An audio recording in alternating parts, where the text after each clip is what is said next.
వసుదేవ సుతం దేవం కంస చానూర మర్దనం దేవకీ పరమానందం కృష్ణం వందే జగద్గురుం అతసీ పుష్ప సంకాసం హార నూపుర శోభితం రత్న కంకణ కేయూరం కృష్ణం వందే జగద్గురుం కుటిలాలక సంయుక్తం పూర్ణచంద్ర నిభాననం విలాస కుండలధరం కృష్ణం వందే జగద్గురుం మందార గంధ సంయుక్తం చారుహాసం చతుర్భుజం బర్హి పింఛావతంసం చ కృష్ణం వందే జగద్గురుం ఉత్ఫుల్ల పద్మ పత్రాక్షం నీలజీమూత సన్నిభం యాదవానాం శిరోరత్నం కృష్ణం వందే జగద్గురుం రుక్మిణీ కేళి సంయుక్తం పీతాంబర సుశోభితం అవాప్త తులసీ గంధం కృష్ణం వందే జగద్గురుం గోపికానాం కుచ ద్వంద్వ కుంకుమాంకిత వక్షసం శ్రీనికేతం మహేశ్వాసం కృష్ణం వందే జగద్గురుం శ్రీవత్సాంకం మహోరస్కం వనమాలా విరాజితం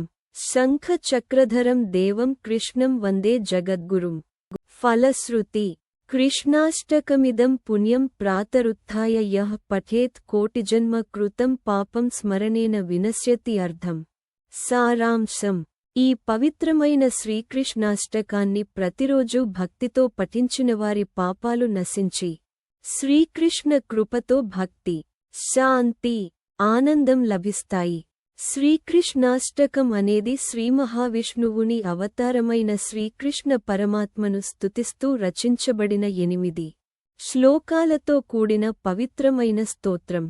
ఈ స్తోత్రంలో శ్రీకృష్ణుని బాలలీలలు, కరుణ, సౌందర్యం, భక్తవత్సలత్వం, ధర్మరక్షణ వంటి మహత్తర గుణాలు ఎంతో అందంగా వర్ణించబడ్డాయి.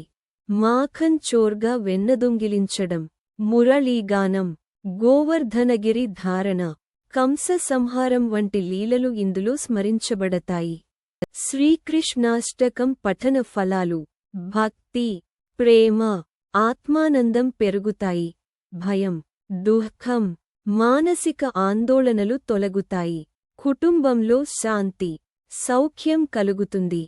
విద్యార్థులకు ఏకాగ్రత పెరుగుతుంది. కృష్ణకృపతో జీవితం సార్థకమవుతుంది. పఠించవలసిన విధానం: ఉదయం లేదా సాయంత్రం శ్రీకృష్ణుడి విగ్రహం ముందు పఠించడం మంచిది. శ్రీకృష్ణ జన్మాష్టమి రోజున పఠిస్తే విశేష ఫలితం.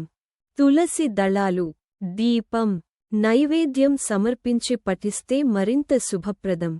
సారాంశం: శ్రీకృష్ణాష్టకం అనేది భక్తుడి హృదయాన్ని భక్తి, ప్రేమ, ఆనందంతో నింపి శ్రీకృష్ణునితో ఆత్మీయ అనుబంధాన్ని కలిగించే అద్భుతమైన స్తోత్రం.